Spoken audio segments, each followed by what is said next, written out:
सबसे पहले बात करते हैं मिशन रेस्क्यू की। राजस्थान के दौसा में 17 घंटे की लगातार मेहनत के बाद आखिरकार जिंदगी जीत गई। यहां 2.5 साल की बच्ची 20 फीट गहरे बोरवेल में गिर गई थी, जिसे अब से थोड़ी ही देर पहले बाहर निकाल लिया गया। मासूम को बचाने के लिए प्रशासन और एनडीआरएफ की टीमें तेजी से राहत बचाव कार्य में जुटी हुई दिखाई दी। बचाव कार्य शुरू कर दिया गया था। रात भर एनडीआरएफ एसडीआरएफ की टीमें इस रेस्क्यू ऑपरेशन में लगातार लगी हुई थी। आखिरकार 17 घंटे के इंतजार के बाद जाकर अभी उनको सफलता मिली और इस जिंदगी को उन्होंने बचा लिया। तो मिशन रेस्क्यू सफलतापूर्वक पूर्ण हो गया है। राजस्थान के दौसा से तस्वीरें सामने आई हैं। 17 घंटे की लगातार मेहनत की गई और आखिरकार मिशन जिंदगी को अंजाम दिया गया। 2.5 साल की छोटी सी बच्ची जो कि 20 फीट गहरे बोरवेल में गिर गई थी, फंसी हुई थी, जिसे अब से थोड़ी ही देर पहले रेस्क्यू टीम्स ने बाहर निकाला है। मासूम को बचाने के लिए आपको बता दें, प्रशासन ने जी तोड़ मेहनत की। साथ ही साथ तमाम टीमों का जत्था वहां पर पहुंचा हुआ था। एनडीआरएफ एसडीआरएफ की टीमें वहां पर पहुंची हुई थी। तेजी से इस राहत के काम को शुरू किया गया और इस मासूम को बचा लिया गया।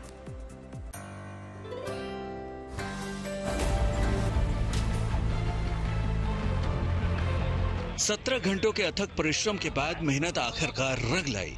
युद्ध स्तर पर चलाया जा रहा रेस्क्यू ऑपरेशन कामयाब रहा। बोरवेल में 20 फीट नीचे फंसी 2.5 साल की मासूम ने खुली हवा में सांस ली तो घर वाले समेत रेस्क्यू ऑपरेशन में जुटे तमाम लोग मुस्कुरा उठे। बच्ची को प्राथमिक उपचार के लिए तत्काल बांदीकुई अस्पताल ले जाया गया, जहां उसकी हालत स्थिर बताई जा रही है। एक बहुत ही अविरल सफलता रही है पूरी टीम के लिए, जिसमें कि हमारी एसडीआरएफ की टीम, एनडीआरएफ की टीम, हमारी स्थानीय पुलिस प्रशासन, जिसमें हर एक विभाग ने यहाँ पर अपना सहयोग दिया और पूरी मशक्कत और पूरे प्रयास के बाद में लगभग 16-17 घंटे का ये अभियान चला और हम बच्ची को सुरक्षित माता पिता को सुपुर्द कर पाए हैं। ये हमारे लिए एक अहम उपलब्धि रही। तस्वीरें राजस्थान के दौसा जिले के बांदीकुई की है, जहां बुधवार शाम करीब 5 बजे 2.5 साल की बच्ची नीरू बोरवेल में गिर गई। घटना की सूचना मिलते ही आला अधिकारी मौके पर पहुंच गए। एनडीआरएफ और एसडीआरएफ की टीमों ने मोर्चा संभाल लिया। जेसीबी मशीनों को लाकर आनन फानन में खुदाई शुरू करा दी गई।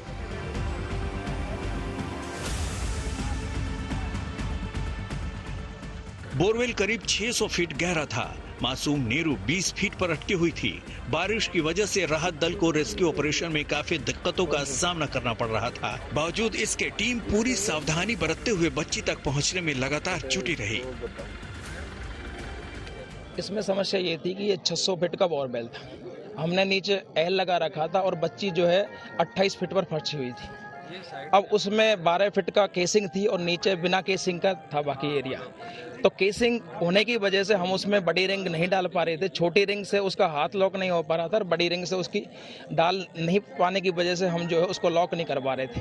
हमने उसके साथ ही क्या किया था कि इसकी पैरेलल जो है अप्रोच स्टार्ट कर दिया था। तो हमने पैरेलल में 28 फीट पे उसके पैर थे, तो हमने 31 फीट की खुदाई की और उसके बाद जो है हॉरिजॉन्टल अप्रोच की 20 फीट दूर से, और हमने जो है 21वें फीट पे जो है उसके पैर के नीचे बिल्कुल सैंडल के वहाँ पे जाके अप्रोच किया और पहली बार में हमने सफलता प्राप्त कर ली। उसमें कोई सिक्योरिटी कॉम्प्रोमाइज नहीं किया, क्योंकि वो कंटिन्यू जो है हम सिक्योरिटी का ध्यान रखते हुए जो है बीच में कोई ऐसा स्टेप नहीं लिया जिससे कि बच्ची की जान को कोई खतरा हो।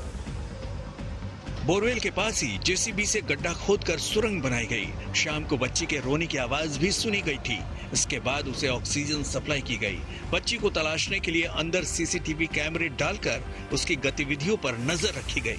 बच्ची की सलामती की तस्वीर जब पहली बार सामने आई तो लोगों ने राहत की सांस ली। बच्ची कई घंटों से भूखी थी, लिहाजा बोरवेल में ही केला, बिस्किट, दूध भिजवाया गया। कैमरे में वो दूध पीते देखी गई। इस बीच बोरवेल के पास करीब 60 फीट दूर गड्ढा खोदने का काम लगातार चलता रहा। उसमें लोहे की पाइप डालकर 17 फीट लंबी सुरंग बना दी गई ताकि बच्ची तक पहुंचा जा सके। इससे पहले एनडीआरएफ और एसडीआरएफ ने एक रिंगनुमा जुगाड़ बोरवेल में डाला था, लेकिन मासूम को उससे बाहर नहीं निकाला जा सका। लेकिन 17 घंटे बाद सुरंग के जरिए मासूम नीरू की जान बचा ली गई। Bureau report, good news today. और अब बात ऑपरेशन भेड़िया की। बहराइच में आतंक का पर्याय बने छठे भेड़िए को पकड़ने की कोशिश लगातार जारी है, लेकिन चालाक भेड़िया वन विभाग को चकमा देकर भागने में अब तक कामयाब रहा है। कल रात भी विधायक, डीएफओ समेत वन विभाग की टीम भेड़िए को पकड़ने की कोशिश में जुटी रही, लेकिन भेड़िया पकड़ में नहीं आया। लेकिन भेड़िए को पकड़ने के लिए वन विभाग ने जाल बिछा दिया है। माना जा रहा है कि जल्दी भेड़िया पकड़ में आ जाएगा।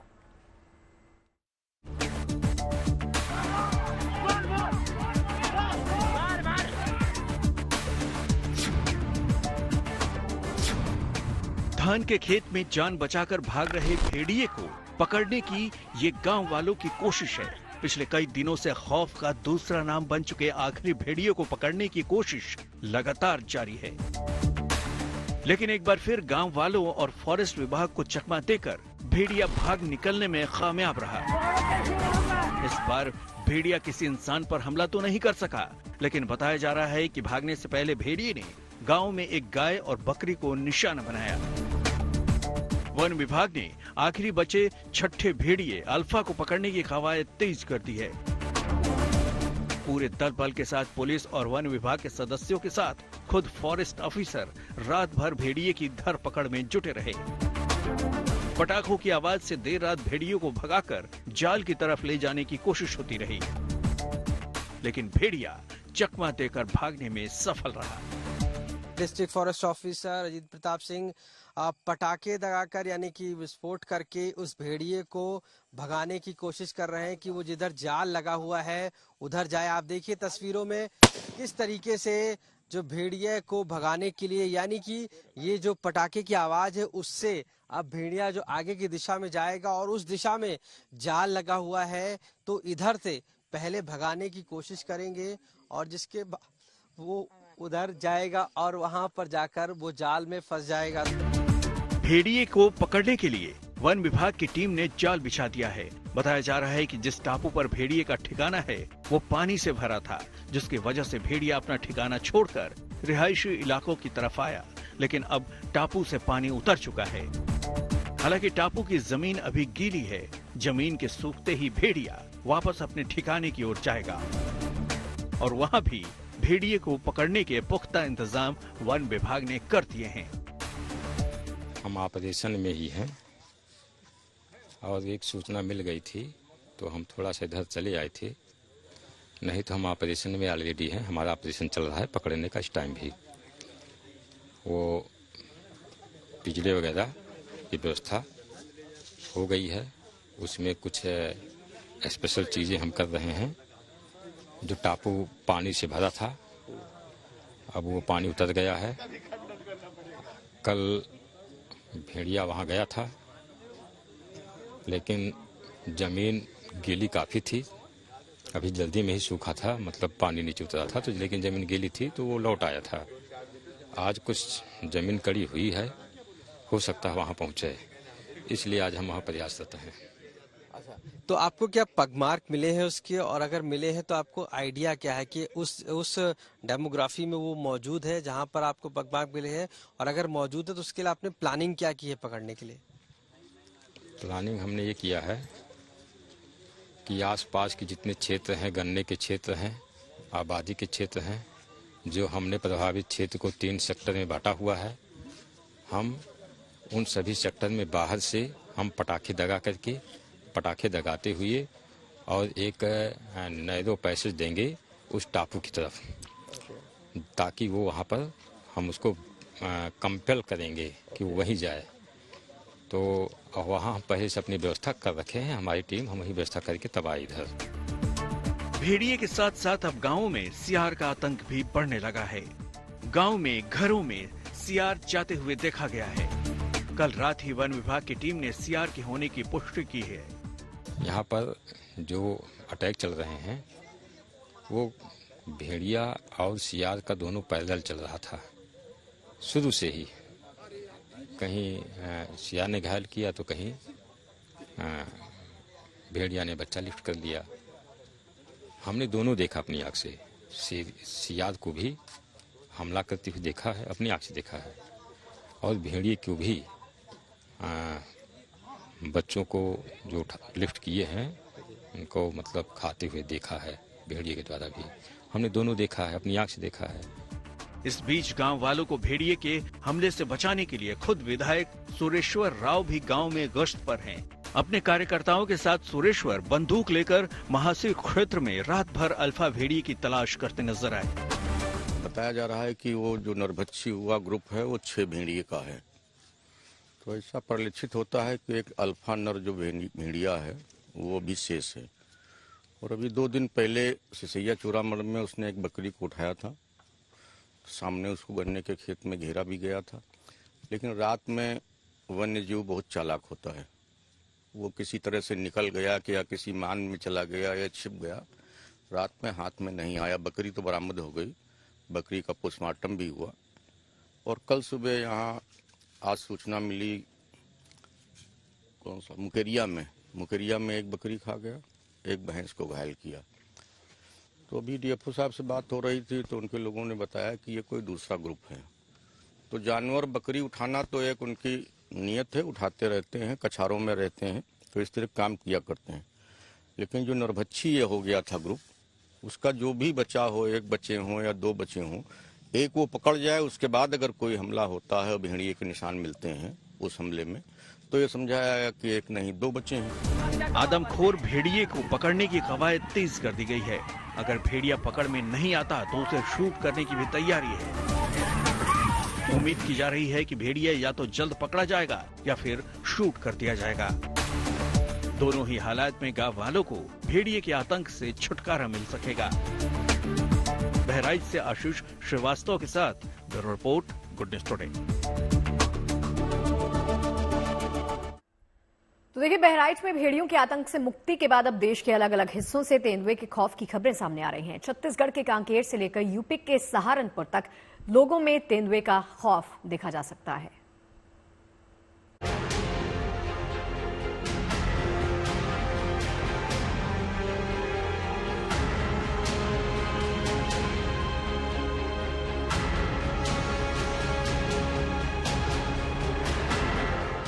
जंगली जानवर जंगलों में ही रहें तो अच्छा है, रिहायशी इलाकों में आ जाएं तो खौफ पैदा कर देते हैं।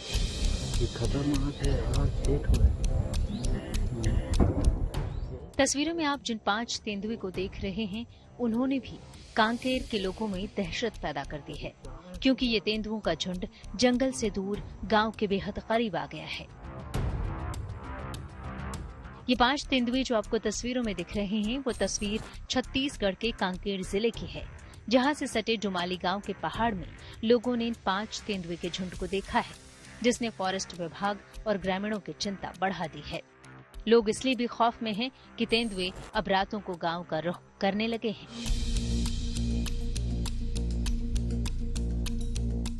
तेंदुए का खौफ मध्य प्रदेश के शिवपुरी में भी है। यहाँ भी लोगों का दावा है कि तेंदुए रात को गांव में घूम रहे हैं। दरअसल शिवपुरी की आदिवासी बस्ती लुधावली यहाँ के माधव राष्ट्रीय उद्यान की सीमा से सटा है और यहाँ कोई दीवार भी नहीं है। ऐसे में यहाँ के लोगों का दावा है कि उन्होंने गांव में तेंदुए को देखा है, जिससे लोग खौफ में हैं। हालांकि लोगों की शिकायत के बाद वन विभाग ने संज्ञान लिया है और दीवारों पर पोस्टर लगाकर लोगों से सावधानी बरतने की अपील कर रहा है। हवाई पट्टी के नजदीक जो है शहरी क्षेत्र में तेंदुओं को लोगों को द्वारा लगातार देखा जा रहा था, ऐसी सूचना मिल रही थी।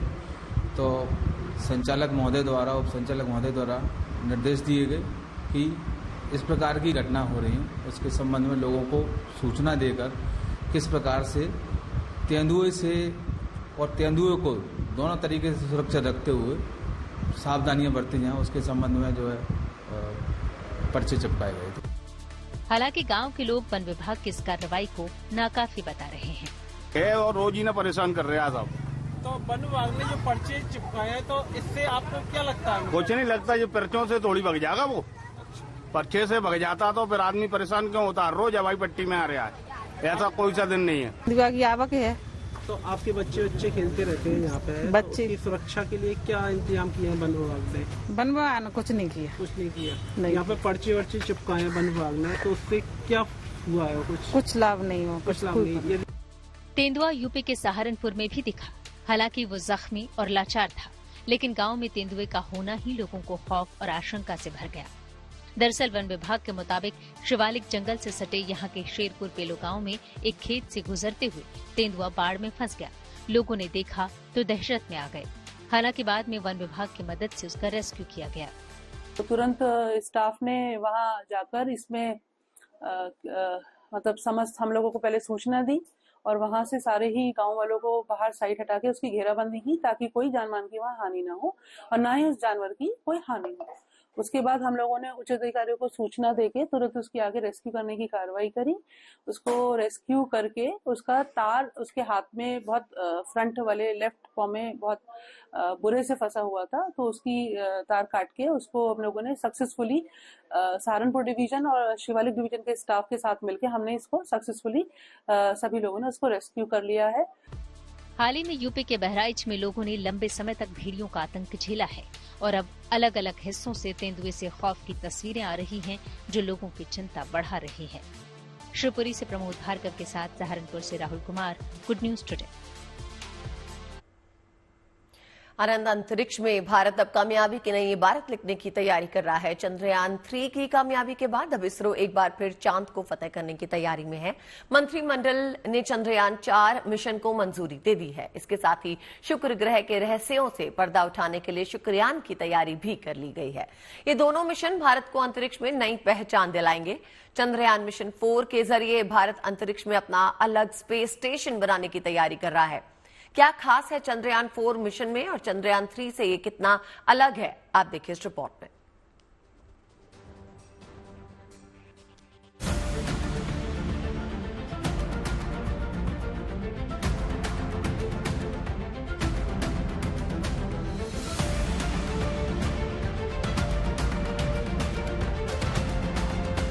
पूरी तरह से सेफली और सॉफ्टली चंद्रमा की सतह पे लैंड हो चुका है। कामयाबी का ये इतिहास एक बार फिर दोहराने के लिए तैयार है हिंदुस्तान। चंदा मामा दूर के, लेकिन अब हमें कह सकते चंद्रयान 3 की सफलता से उत्साहित भारत अब अंतरिक्ष में एक और बड़ी छलांग लगाने के लिए कमर कस चुका है।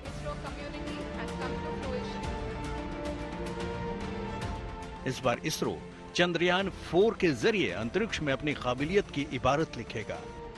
केंद्रीय मंत्रिमंडल ने चंद्रयान 4 मिशन को मंजूरी दे दी है। खास बात यह है कि चंद्रयान 4 सिर्फ चांद पर लैंड नहीं करेगा, बल्कि चंद्रमा से सैंपल लेकर धरती पर वापस भी लौटेगा। चंद्रयान 4 मिशन को 36 महीनों में पूरा किया जाएगा।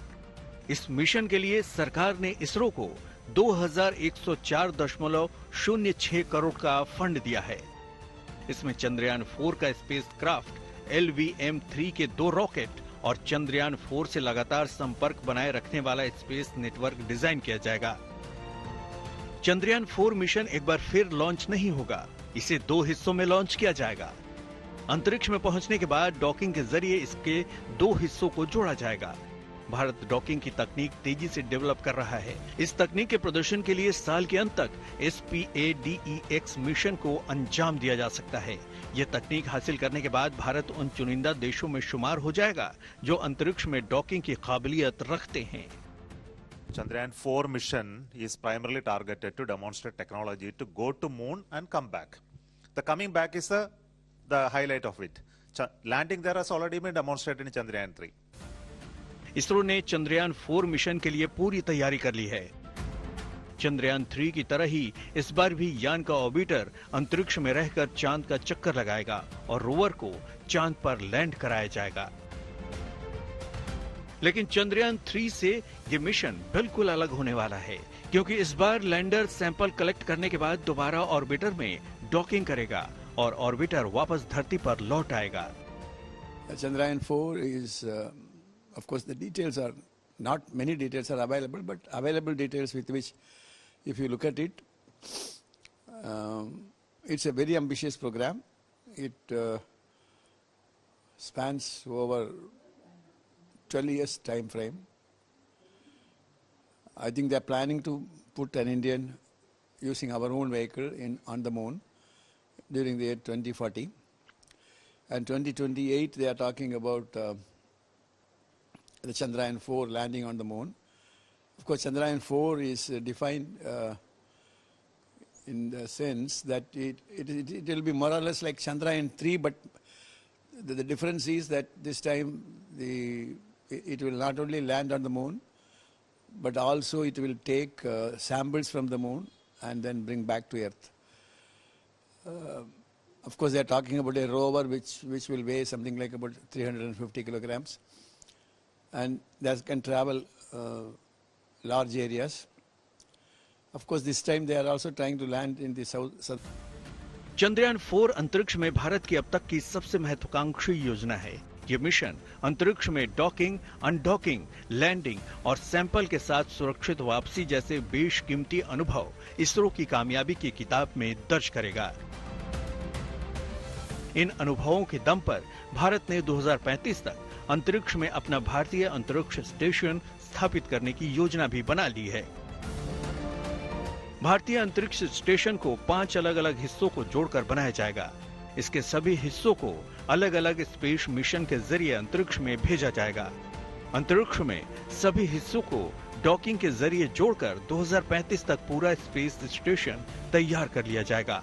स्पेस स्टेशन का काम पूरा होने के बाद भारत 2040 तक चंद्रमा पर भारतीय एस्ट्रोनॉट्स की लैंडिंग की तैयारी कर रहा है। ये योजना सरकार और इसरो के विजन 2047 का हिस्सा है। The goal given to us by Honorable Prime Minister is that we must have a full-fledged station by 2035. So our plan here is to launch the first module of the Bharatiya Antariksha Station called BAS-1 by 2028. But for doing that, we have limitations of the launch vehicle capability. So what we can do with the current rocket is what we have proposed in this part of the program. And you have seen that NGLV coming up later. When it comes up, the remaining part of the space station will be built. So the timeline is accordingly worked out. First unit will go in 2028.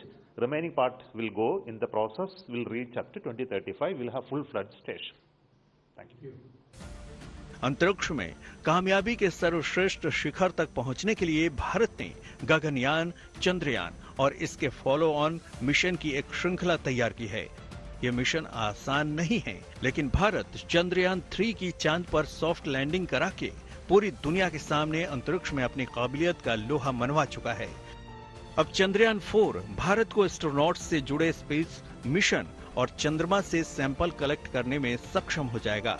Chandrayaan 4 की कामयाबी से भारत अंतरिक्ष के क्षेत्र में पूरी दुनिया में अपनी अलग पहचान बना लेगा।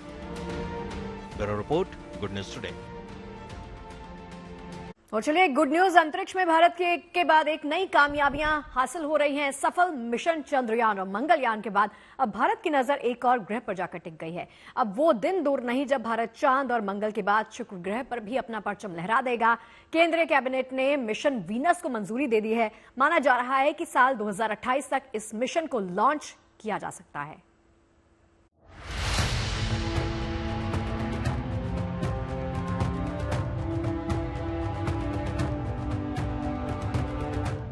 चांद और मंगल के बाद अब शुक्र ग्रह पर तिरंगा लहराने वाला है। चंद्रयान और मंगलयान की सफलता के बाद अब भारत अंतरिक्ष में एक और लंबी छलांग लगाने की तैयारी में है। इस बार भारतीय अंतरिक्ष एजेंसी इसरो की नजर शुक्र ग्रह पर है। मिशन मून और मिशन मंगल के बाद अब भारत मिशन वीनस शुरू करने जा रहा है। प्रधानमंत्री नरेंद्र मोदी की अध्यक्षता में हुई कैबिनेट बैठक में इसरो के इस बेहद अहम मिशन को हरी झंडी भी मिल चुकी है। कैबिनेट ने शुक्र ग्रह पर अलग अलग तरह की रिसर्च और अध्ययन के लिए वीनस ऑर्बिटर मिशन को मंजूरी दी है। VOM यानी वीनस ऑर्बिटर मिशन के तहत एक खास स्पेसक्राफ्ट तैयार किया जाएगा, जो सिर्फ शुक्र ग्रह की स्टडी के लिए उसके चारों तरफ चक्कर लगाएगा, ताकि शुक्र ग्रह की सतह, उपसतह, वायुमंडल, सूरज का प्रभाव जैसी चीजों को समझा जा सके। माना जा रहा है कि ये मिशन मार्च 2028 में लॉन्च किया जा सकता है, क्योंकि उस समय शुक्र ग्रह धरती के सबसे नजदीक होगा। कहते हैं कि एक वक्त था जब शुक्र ग्रह पर भी जीवन मुमकिन था, वहाँ भी जीवन की कल्पना की जा सकती थी, लेकिन वक्त के साथ चीजें बदल गई। हालांकि ये हकीकत है या फिर महज अफसाना, इस पर भी इस मिशन में स्टडी की जाएगी। आपको बता दें कि इस मिशन पर 20,193 करोड़ रुपए के खर्च होने का अनुमान है, जिसमें से 824 करोड़ वीनस ऑर्बिटर यानी शुक्रयान के विकास पर खर्च किए जाएंगे। वीनस ऑर्बिटर मिशन की लाइफ 4 साल की होगी, यानी इस स्पेसक्राफ्ट को 4 साल के लिए बनाया जाएगा। उम्मीद जताई जा रही है कि शुक्रयान को GSLV Mark II रॉकेट से लॉन्च किया जाएगा और इसका वजन तकरीबन 2500 किलोग्राम होगा। साथ ही इसमें 100 किलोग्राम की पेलोड्स भी लगे होंगे, जिन्हें जर्मनी, स्वीडन, फ्रांस और रूस से भी लिया जा सकता है। शुक्र ग्रह सूर्य से दूसरा ग्रह है और पृथ्वी से इसकी दूरी करीब 40 करोड़ किलोमीटर है, यानी हमारे सबसे नजदीक। इसलिए इसकी स्टडी से कई नई जानकारियां मिलने की उम्मीद की जा रही है। मतलब अब वो दिन दूर नहीं जब भारतीय तिरंगा शुक्र ग्रह पर भी शान से लहराएगा। Bureau report, good news today. और अब बात मौसम की, जिसने कम से कम दिल्ली, एनसीआर समेत उत्तर भारत के तमाम इलाकों को तरबतर कर रखा है। सितंबर महीने की रिमझिम बारिश ने मौसम को खुशनुमा बनाया हुआ है। साथ ही साथ बरखा बहार से प्रदूषण में भी राहत मिली है। आमतौर पे ये मौसम मानसून के लौटने का होता है, लेकिन सितंबर में मानो बादल ठहर गए हैं। मौसम विभाग के मुताबिक फिलहाल 2 से 3 दिन तक बादल छाए रहेंगे और हल्की बारिश की संभावना भी बनी रहेगी। यानी कुल मिलाकर दिल्ली एनसीआर के लोगों को अभी बारिश के गुजरने का इंतजार करना होगा। दरअसल मानसून अपने अंतिम चरण में है, इस वजह से कई राज्यों में तेज बारिश भी हो रही है। पहाड़ी राज्यों में कई इलाकों में मौसम विभाग की ओर से येलो अलर्ट जारी किया गया है। उत्तराखंड की हिमालयी चोटी पर लगातार बर्फबारी जारी है, वहीं निचले हिस्सों में लगातार बारिश देखने को मिल रही है। मौसम विभाग ने कांगड़ा, चंबा, कुल्लू और मंडी जिले में आज तेज बारिश के साथ तूफान आने का येलो अलर्ट भी जारी किया है।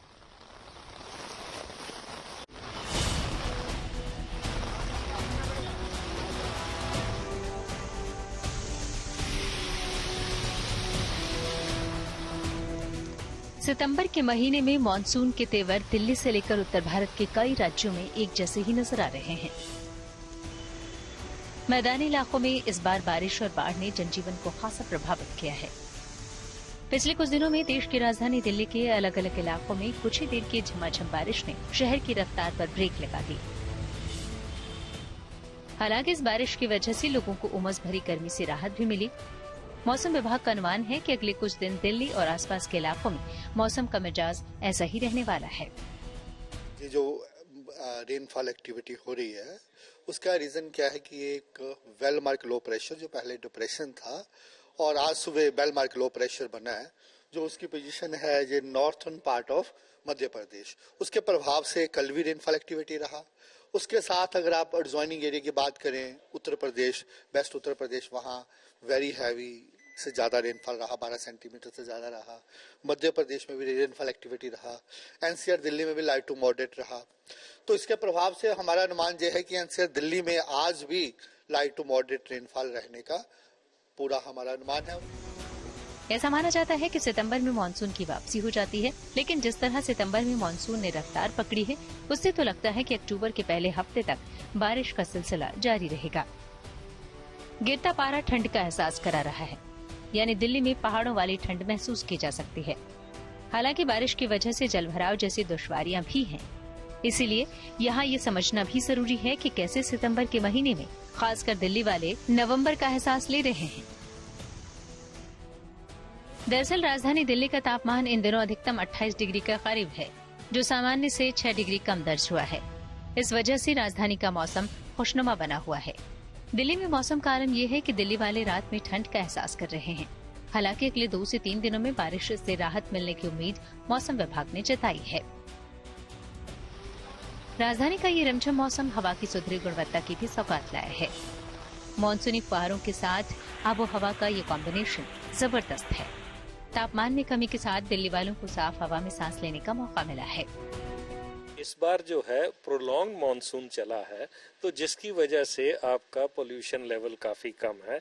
हमें कुदरत का शुक्रिया अदा करना पड़ेगा कि कुदरत ने हमें पोल्यूशन से बचाए रखा, और ये शायद ज्यादा देर चलने वाला नहीं है। हमने यूरो 6 पेट्रोल शुरू कर दिया, हमने यूरो 6 कारें शुरू कर दी, ठीक है। पोल्यूशन क्यों बढ़ रहा है, क्यों नहीं कम हो रहा? हमने 15 साल पुरानी कारें बैन कर दी, पोल्यूशन नहीं कम हुआ।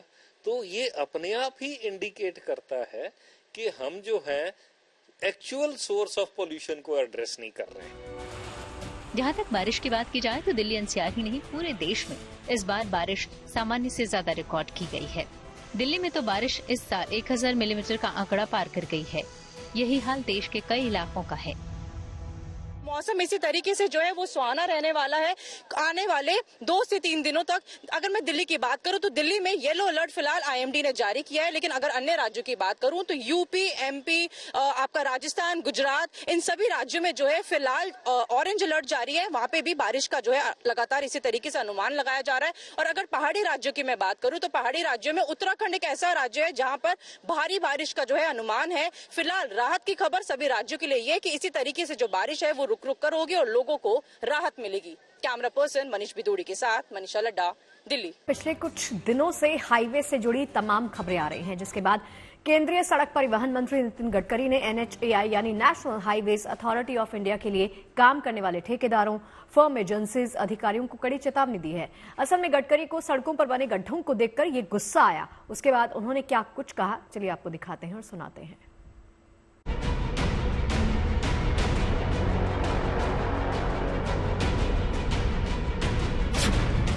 सड़क के बीचों बीच करीब 2 फुट गड्ढा।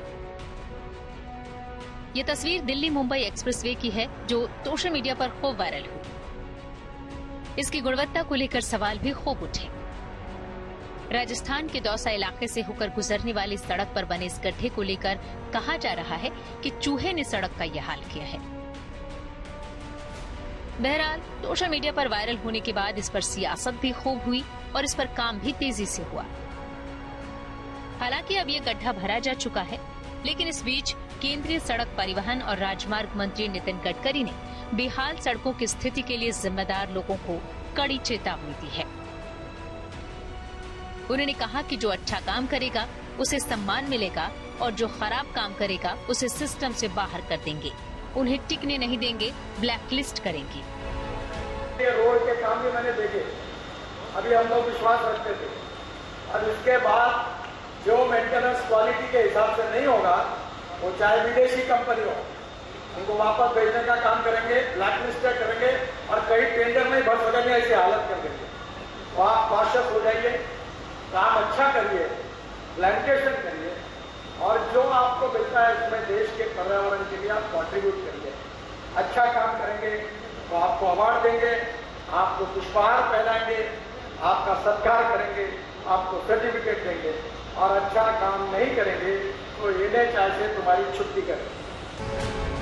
दरअसल नितिन गडकरी बुधवार को गाजियाबाद के दुहाई इलाके में एक पेड़ मां के नाम अभियान की शुरुआत करने पहुंचे थे। यहां उन्होंने ईस्टर्न पेरिफेरल एक्सप्रेसवे के रखरखाव पर नाराजगी जाहिर करते हुए मंच से ही अफसरों को फटकार लगाई।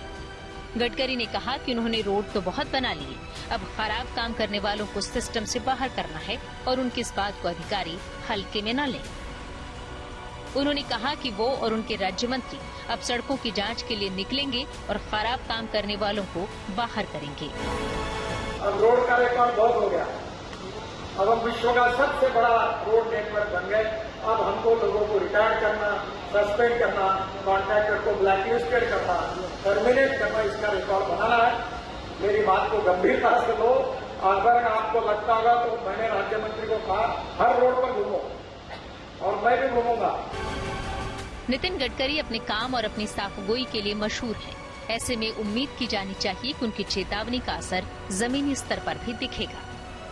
गाजियाबाद से Mayank Gaur, good news today. और चलिए इसी के साथ पहुंच गए हैं लंच टाइम के अंतिम पड़ाव पर, जहां पर आपको दिखाएंगे किसी महान शख्सियत के कहे विचार। सुभाष चंद्र बोस ने कहा है कि उच्च विचारों से कमजोरियां दूर होती हैं, हमें हमेशा उच्च विचार पैदा करते रहना चाहिए।